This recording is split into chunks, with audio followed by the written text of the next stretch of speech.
Então, bem-vindos ao canal. Aí, vamos acompanhar um corte aqui do programa Troca de Passe, analisando o empate entre Flamengo e Vasco. Foi justo o resultado? Será que foi? Será que não foi? E aí? Link como pede na descrição do vídeo. Programa Troca de Passe. Beleza? Se inscreva no canal, deixe seu like e faça o seu comentário. Valeu, galera. Vamos acompanhar?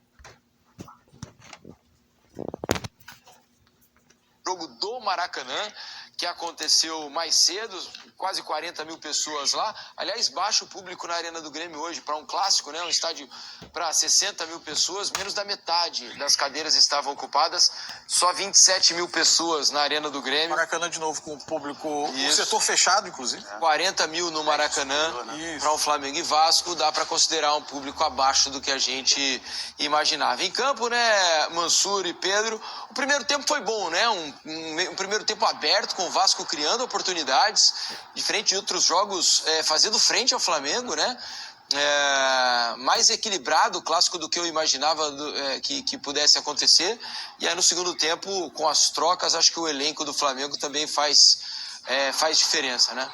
E eu acho que esse bom primeiro tempo, acho que se deve muito à postura do Vasco, que acho que surpreendeu a quase todo mundo, né? A mim, por exemplo, surpreendeu demais. Imaginava um Vasco muito mais fechado ali, tentando basicamente se defender, negar espaços ao Flamengo e tentar achar espaços em contra-ataque, na projeção de jogadores como o Nuno, que está jogando muito bem, sequencialmente sendo um dos melhores jogadores do Vasco em campo, Ryan começando como titular, também é uma opção de escape de velocidade pelo lado, mas não, foi o Vasco que entrou, começou o jogo tentando competir, essa daí uma das grandes oportunidades. Jogada do Nuno, né? E qualidade, só assim, faltou acertar o canto, né? É que quando ele dá o corte, agora a gente vai ver, quando ele dá o corte, a bola acaba ficando muito próxima do corpo dele, e aí ele não consegue direcionar nem colocar a força suficiente, mas ainda assim é uma defesaça do Rossi, o português, que assim, um baita de um achado do Vasco, encaixou muito bem no time.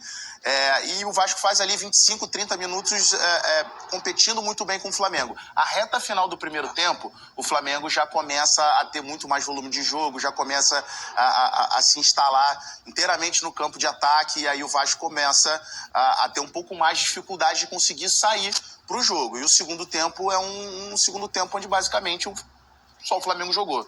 O Vasco teve muita dificuldade de conseguir sair, de conseguir chegar à frente, não teve nenhuma finalização na segunda etapa. O Vasco terminou o primeiro tempo com 6 finalizações e foram as 6 finalizações do jogo. E aí apareceu o Léo Jardim, que assim, tem pelo menos 3 temporadas fazendo assim grandes jogos pelo Vasco.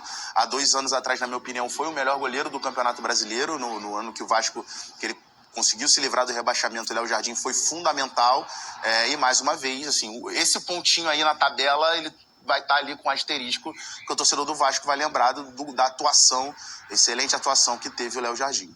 Sobre o Vasco, assim, eu acho que tem uma questão que é muito clara. Além, óbvio, é evidente que quase sempre o campo é uma tradução do que está acontecendo nos clubes, né?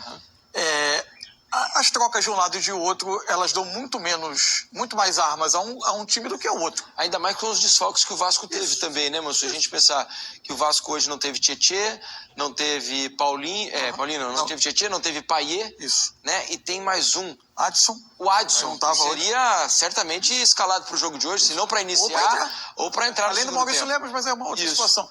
Mas claramente o Vasco acabou no segundo tempo se vendo muito obrigado, mas sem conseguir sair de trás, defendendo e tendo muito menos a capacidade de escapar. No primeiro tempo, o Vasco cria oportunidades, dá aquela sensação de que ele está fazendo, talvez de todos os enfrentamentos do ano, aquele em que ele compete mais, mas ainda assim a partir de um jogo mais direto do que o Flamengo, de uma tentativa de atacar mais rápido, até por característica e pelas diferenças de um lado e de outro.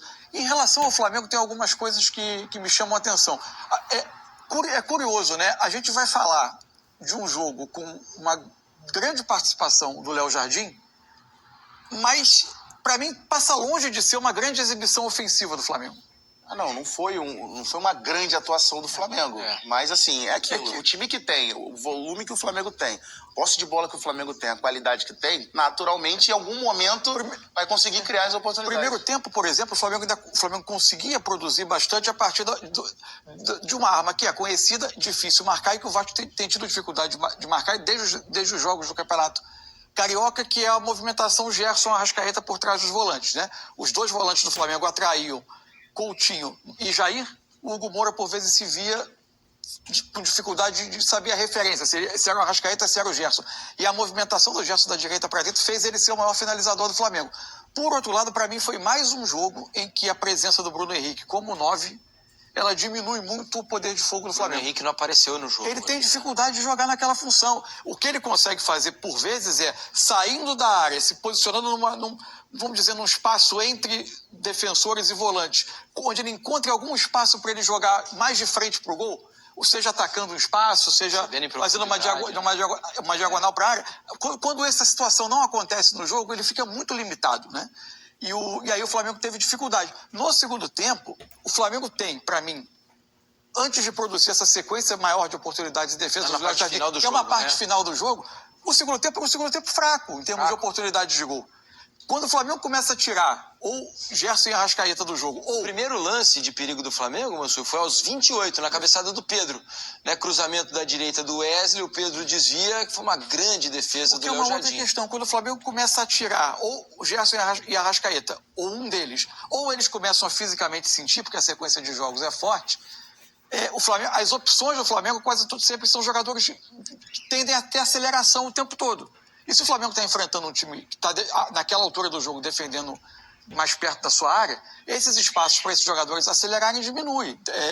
E acho assim, o Flamengo tem uma quantidade grande desses jogadores, desses velocistas, todos bons jogadores, né? Só que nenhum deles num padrão de capacidade de desequilíbrio como os meias ofensivos do Flamengo têm, Gerson e Arrascaeta. São jogadores que são bons jogadores, mas a capacidade de desequilíbrio deles é um pouco abaixo dos meias ofensivos do Flamengo quando eles saem do jogo. Então, aí no final do jogo, o Flamengo de fato acaba pelo volume e criando oportunidades boas, muitos em cruzamento, né? É isso que eu ia falar agora. Uma coisa que me chamou a atenção e que já tinha percebido no jogo quando o Central Córdoba, que outro jogo onde o Flamengo buscava o gol e estava tendo dificuldade de conseguir criar mais oportunidades, é que em determinado momento o Flamengo começa a levantar muita bola na área, começa a cruzar a bola para a área o tempo todo buscando, obviamente, o Pedro, que é a referência. E hoje, em determinado momento, mais na reta final do jogo, isso se repetiu. A cabeçada do Pedro, que é a grande defesa do Léo Jardim, nem é um cruzamento em que o Flamengo construiu uma grande situação para cruzar. É uma vitória dele ali no duelo, né? Por exemplo, o jogo hoje no primeiro tempo, quando eu falo da questão dos pontas do Flamengo, o Flamengo conseguiu muitas vezes criar porque o Flamengo é um time muito bem trabalhado sob o ponto de vista tático. Conseguiu muitas vezes achar os meias ali entre as linhas, atrair marcação e colocar o Michael em ótima condição de um contra um. Do lado esquerdo, o Ryan não estava conseguindo fazer a volta com eficiência. Só que o acabamento do Michael raramente é o melhor.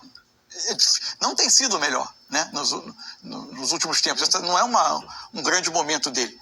É isso que eu chamo a atenção sobre a questão desses tantos pontos do Flamengo. Para mim, são bons jogadores, seriam titulares em muitos times do Brasil, é um elenco rico, mas não são jogadores com um desequilíbrio tão frequente assim quanto outros jogadores do elenco do Flamengo. O lado esquerdo do Flamengo funcionou bem quando o Flamengo conseguiu concentrar jogadores ali, né? Às vezes o Gerson atravessava, encontrava o Arrascaeta. Quem sofreu um pouco no primeiro tempo, para mim, foi o Ayrton Lucas. O Ayrton Lucas, uma função similar, vamos dizer, a do Alexandre, vendo o jogo mais por trás. Ele não é um grande organizador, ele é mais um jogador de força e de passagem, né? Enfim, são várias questões. Um elenco muito forte, mas eu não acho que hoje tenha sido uma grande... Embora o Flamengo tenha feito do goleiro do Vasco, é paradoxal mesmo. O grande nome do jogo, eu não acho que foi uma grande atuação ofensiva do Flamengo. Agora, ainda sobre o Vasco, Moreno, tem algumas coisas pra gente falar aqui. Uma positiva que é a parte com bola. Achei que o Vasco melhorou muito com bola hoje, especialmente no primeiro tempo. Acho que o Jair melhora o time com bola? Com bola muito. Ele não é um jogador que sem bola talvez te dê a mesma segurança. Mas a saída melhora. Como já tem um pouco mais de qualidade à frente, o Coutinho melhorou. O Nuno foi um ótimo achado, o Vasco consegue articular. Mas aí tem a consequência disso, que é o que eu ia perguntar. O Vasco, para mim, continua dando muito conforto pro adversário quando o adversário tem a bola. Muito pouca pressão no homem da bola. Então, o homem que tá com a bola, ele raramente se sente pressionado. Então, os passes ficam muito confortáveis, né? E hoje, eu acho que o Hugo Moura fez um grande jogo. O Hugo Moura fez um grande jogo hoje. Foi, muito bem. Né? Foi muito bem. Ainda assim, é muito espaço para ele correr. É um jogador que não tem substituto. Eu confesso que quando eu vi a escalação, eu estranhei o Jair como titular. Porque até por imaginar que fosse ser um jogo onde o Vasco entraria para uma marcação muito forte, muito pesada num bloco mais baixo, eu imaginava que seria o Matheus Carvalho junto com o Hugo Moura, que são dois jogadores com essa característica mais de pegada que não é exatamente a do Jair. Mas o Jair, assim, acho que até que fez um bom jogo. Eu não senti hoje o Vasco, o meio de campo do Vasco exposto, como a gente tem visto frequentemente. Agora, eu acho que essa questão do conforto pro adversário o Vasco dificilmente sobe para pressionar a saída de bola do adversário. Aí eu acho que tem algumas coisas. Primeiro, confiança. Primeiro, uma questão do próprio momento do clube, uma questão de organização e de característica dos jogadores. Característica decisiva. Porque, assim, o Verratti é um cara que se mata no jogo. O Verratti, 47 do segundo tempo, ele tá dando carrinho na lateral, tá voltando. Mas, assim, não é a característica do cara. Se você botar ele pra ficar dando pique de 20, 30 metros, um atrás do outro, em sequência, em mudança de direção, você mata o Verratti. Coutinho nem se fala. O Ryan também não é esse jogador de agressividade sem a bola. Ele é um jogador de potência, de velocidade, de finalização, de chute, mas não é esse cara de acompanhar a lateral, de marcar, e até por conta disso, como vocês citaram, de certa forma, ali pelo lado direito, o Paulo Henrique, em determinados momentos, acabou ficando sobrecarregado. Então, quando você coloca isso na balança, questão da confiança, a questão da desorganização e a dificuldade do time ali, e a questão da característica, eu acho que faz com que fique mais cômodo você esperar o seu adversário vir para roubar essa bola num bloco ali intermediário ali no meio campo, para aí você tentar acelerar o jogo. Mas acho que falta pro Vasco assim um pouco mais de criatividade. Acho que tem muito a ver também com uma queda de rendimento do Piton, principalmente em relação ao que foi o ano passado, que assim desequilibrou em vários jogos. A jogada mais manjada do Vasco, que era o cruzamento do Piton na cabeça do Verratti, aconteceu em alguns momentos nessa temporada, mas o Piton tem tido uma queda de rendimento. Agora, por outro lado, o Nuno tem aparecido bem, mas o Coutinho hoje ainda foi abaixo dos últimos jogos. O Coutinho ainda falta em termos de regularidade, em termos de ter mais volume, de ser esse cara criativo, esse maestro que a torcida do Vasco espera que ele seja do time. O Coutinho ainda, pra mim, ainda não tá conseguindo entregar. Eu acho que ele tem alguns lampejos dentro de alguns jogos, mas dificilmente a gente consegue pegar assim uma fatia de 45 minutos do Coutinho de grandes atuações. Talvez o jogo no Peru pela Sul-Americana tenha sido ali a melhor atuação dele mais recente com o Vasco, assim, em termos de tempo, mas normalmente são fragmentos de jogos. Eu não acho que um jogo como o de hoje não facilita ele, porque é normal que quando o Vasco recupera a bola num jogo como hoje, que ele não consegue ter volume o tempo todo, o adversário se impõe mais, o campo tá grande, né? As distâncias são grandes para percorrer, para correr com a bola, para percorrer. Em geral, ele não tem tanta gente próxima para um jogo mais curto, para articular com ele, para se juntar. E o Flamengo, ao contrário do Vasco, marca alto. Os zagueiros marcam, jogam numa linha mais alta. Isso. Os melhores, ele tem tido momentos melhores, ele de fato cresceu, né? O melhor momento dele desde a volta ao Vasco, hoje um pouco abaixo. Mas, por exemplo, em alguns jogos, por mais que se discuta, e acho normal discutir o Garré, por exemplo, não se adaptou totalmente, mas em muitos jogos o Garré atravessava da direita para a esquerda, juntava com o Nuno, com o próprio Coutinho. Ele tinha opções um pouco mais para um jogo curto, para trocar passe, para dialogar. Acho que quanto mais você oferecer ao Coutinho um campo muito grande para ele percorrer, vai criar mais dificuldade. E acho que tem uma outra questão também, que eu acho que é fundamental para qualquer meia pifador, como a galera chama hoje em dia, né? Que é o caso do Coutinho. Você ter flechas na frente, né? A falta de flechas na frente, falta de jogadores de velocidade que consigam atacar o espaço, que consigam ir às costas da defesa para tentar receber uma bola, o Vasco quase não tem. Então acaba que o jogo do meia fica naturalmente um pouco mais burocrático, com passes mais laterais e menos decisivos nos jogos, né? Então acho que é algo que atrapalha o futebol do Coutinho também, pelas circunstâncias do time do Vasco de hoje. Vamos dar uma olhada no que disseram os treinadores. Carille e Filipe Luiz falaram depois do jogo sobre o empate em 0-0 e a gente mostra aqui para vocês agora. A gente vem nessa sequência como todos e a gente sabe que para esses grandes jogos precisa ser intenso, né? O que mais me deixa feliz hoje foi o comportamento, algo que eu cobrei muito no intervalo contra o Ceará e no final do jogo. Perder, ganhar, empatar faz parte do jogo, mas da forma que isso acontece.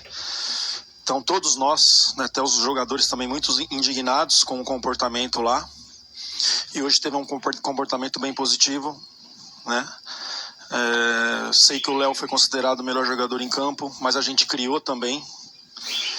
Se tivesse um pouquinho mais de capricho ali, a gente poderia ter finalizado com gols, né?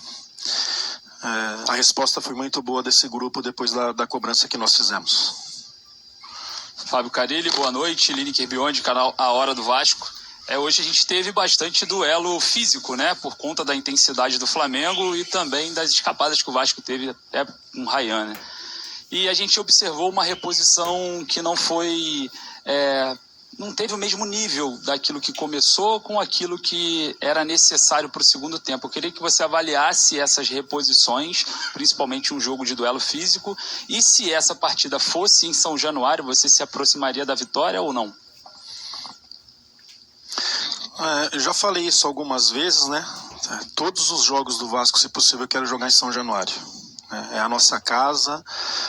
Já falei isso também desde a minha apresentação, o quanto é difícil jogar ali. Eu sei o quanto que é, como atleta e como técnico, às vezes que eu vim, e auxiliar também.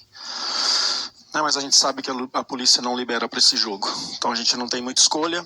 Já falando sobre isso, temos uma decisão terça-feira, espero demais o apoio do torcedor. Jogo importante, 2 equipes com 4 pontos. Sabemos que classifica um só. O segundo vai para uma repescagem contra o terceiro da Libertadores. Vai ser muito importante que a torcida vá e nos apoie, jogue com a gente ali, que a gente sabe o quanto que a gente se torna mais forte. Em relação às reposições, eu acho que no final do jogo ali a gente deixou de jogar. A gente teve situações de ter passe e a gente preferiu isolar e se fechar. A gente tinha passe por perto, a decisão nossa não foi de ficar com a bola, foi para desfazer dela. E aí o que a gente tinha programado, trabalhado e para o jogo acabou fugindo um pouco na parte final. A gente teve chance sim de fazer passe, depois a gente assiste o jogo com calma para saber o porquê, mas fiquei com essa sensação que a gente poderia ter tentado jogar mais, a gente desfez da bola. E aí as nossas substituições não funcionaram porque a gente também não ficou com a bola. Tá aí, Fábio Carilli falando, acho que Carilli ganhou pontos, não, depois do jogo de hoje, pelo que ele conseguiu fazer com o time para esse jogo contra o Flamengo, a maneira como o Vasco conseguiu competir no primeiro tempo, algo que não vinha acontecendo assim nos últimos clássicos, com exceção daquele do Engenhão, onde não houve jogo praticamente, né? Mas pelo menos o Vasco competiu e conseguiu equilibrar um pouco mais no primeiro tempo, não achou? Assim, eu confesso que quando a permanência do treinador começa a ficar uma coisa desse dia você ganha ponto, no outro dia você perde ponto, me passa a sensação de que a convicção no trabalho dele não foi... porque a gente comenta isso aqui, não é porque a gente resolveu atribuir pontos a ele, não. Porque a gente conversa com pessoas e sabe que até mesmo dentro do clube já não é a mesma convicção. E acho que isso limita muitos trabalhos no Brasil também, né? Você, no lugar de tentar dar alguns passos adiante, que você ouse um pouco, você começa a defender a sua posição, porque você sabe que se você não fizer isso, você não tem a outra semana para trabalhar. Eu acho isso tudo muito, muito delicado. É um pouco o retrato da expectativa, né? O Léo Jardim foi o melhor jogador em campo, mas se esperava menos do Vasco do que do Flamengo. Assim, em termos de convicção, na minha opinião, nunca se teve com relação ao trabalho do Carilli à frente do Vasco. Era uma questão mesmo de ter resultados, e se os resultados viessem, aí sim aparecia a convicção. De fato, pela atuação de hoje, ganhou pontos, mas o problema é que o passivo dele é muito grande, né? E a sequência do Vasco é uma sequência difícil. São vários jogos decisivos agora em sequência. Você pega Lanús pela Sul-Americana, depois Cruzeiro fora de casa pelo Campeonato Brasileiro, aí Operário fora de casa pelo jogo de ida da Copa do Brasil e Palmeiras pelo Campeonato Brasileiro. Então, assim, é uma sequência pesada aí pro Carilli, mas, assim, de certa forma, se conseguir encaixar uma boa sequência de jogos e de desempenho, pode dar um oxigênio a mais para ele. Vamos ouvir também Felipe Luiz, o técnico do Flamengo, depois do empate em 0-0 com o Vasco, deu entrevista coletiva e vocês vão ver agora aqui no Troca de Passes. Não vi em nenhum momento excesso de confiança. Aliás, eu prefiro o excesso de confiança que a falta de confiança, né? Mas em nenhum momento eu vi excesso de confiança. Ao contrário, jogadores super intensos, querendo vencer em todo momento, acelerando as jogadas, tentando fazer um jogo para frente, de vertical e até pecando em excesso por isso, muitas das vezes, principalmente no primeiro tempo, mas fizemos um jogo onde tivemos o domínio total, o domínio das chances, tivemos a bola, colocamos o adversário onde a gente queria que ele tivesse, mas o adversário que está muito bem treinado, muito bem organizado, tem a gente vê que tem muitas coisas muito bem trabalhadas na fase defensiva do Vasco. Não é fácil de entrar, não foi fácil no Carioca em nenhum dos jogos e não ia ser fácil hoje, mas nós fizemos muitas chances e o goleiro dele sai como o melhor em campo. Portanto, esses dias acontecem, a gente tem que esquecer, deixar o resultado e olhar realmente o que foi feito.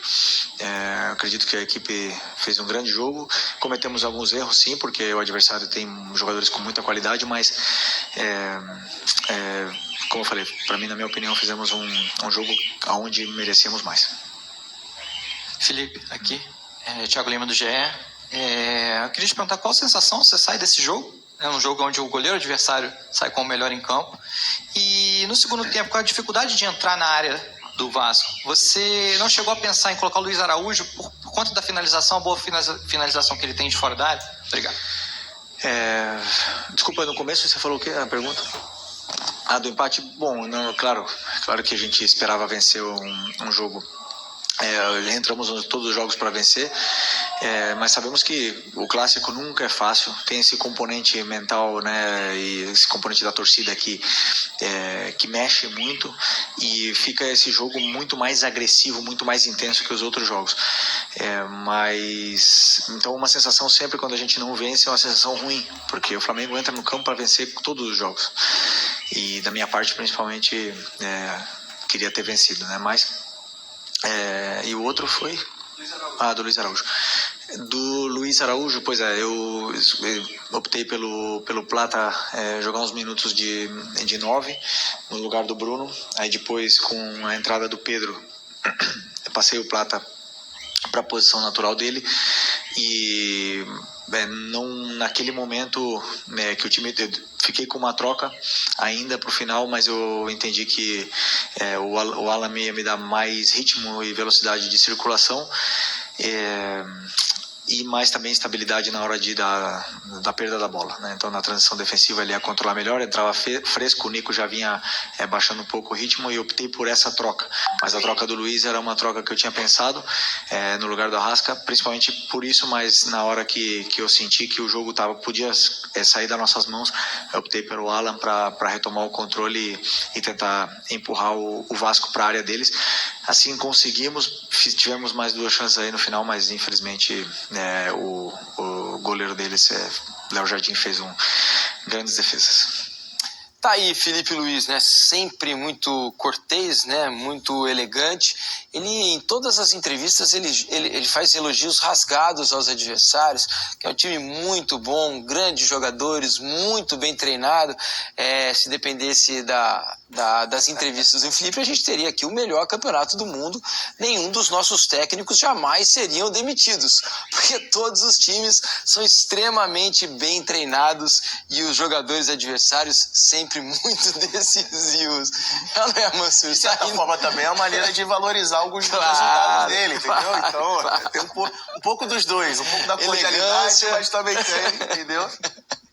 Mas é por aí, Felipe Luiz, assim. Mas e o que você achou da entrevista, ô Mansur? Não, o que a gente estava comentando ontem, é curioso, né? Como nessa hora do pós-jogo e da entrevista, a expectativa pré-jogo pesa, né? Em relação ao Carille, foi muito mais de uma exaltação do comportamento, da capacidade de competir, e do lado do Flamengo, sobre uma lamentação do resultado, tentando encontrar razões pelas quais o time não ganhou. E se a gente pesar o jogo, obviamente o Flamengo criou muito mais oportunidades do que o Vasco. O goleiro do Vasco saiu como o melhor jogador do jogo. Eu acho que nessa hora pesa um pouco também a expectativa pré-jogo, e é plenamente justificável pela situação dos dois clubes no momento. Expectativa e realidade, né? Acho que é uma coisa que não tem como negar que seja importante na hora de analisar os jogos, né? O que uma equipe é capaz de fazer em relação à outra.